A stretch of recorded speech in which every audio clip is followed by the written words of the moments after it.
ప్రజల సొమ్ముతో భద్రాచలంలో రామాలయం కట్టించినందుకు, రాముల వారికి నగలు చేయించినందుకు రామదాస్‌ని గోల్కొండ నవాబు 12 సంవత్సరాలు జైల్లో బంధించి పెట్టి, తర్వాత రాముల వారే అప్పు తీర్చిన తర్వాత గాని ఆయన్ని వదిలిపెట్టలేదు. అలానే అంటే రామదాసుతో ఇతన్ని పోల్చట్లేదు గానీ, ఏందంటే కర్ణాటకలో ఒక మన మన అయోధ్య రామాలయంలో రామలల్ల విగ్రహం ఏదైతే ఉందో, అది చెక్కిన కృష్ణశిల అంటే నల్ల రాయి.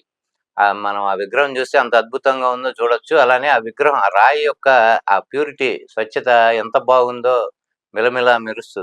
అది అచ్చమైన ఒక 1000 సంవత్సరాలుగా ఇంకా పైన ఉండేది. ఒక కృష్ణశిల. భూగర్భంలో ఉన్న కృష్ణశిల.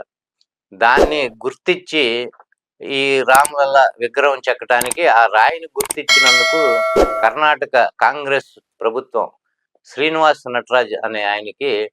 80,000 జరిమానా విధించింది. అది ఎందుకంటే అక్రమంగా ఒక మైను దానిలో ఉన్న ఆ శిలని వెలికి తీసినందుకు, అది గుర్తించి వెలికి తీయించినందుకు ఆయనకి రూ. 80,000 జరిమానా అని కర్ణాటకలో ఉన్న కాంగ్రెస్ గవర్నమెంట్ మైనింగ్ శాఖ వారు రూ. 80,000 జరిమానా విధించారు.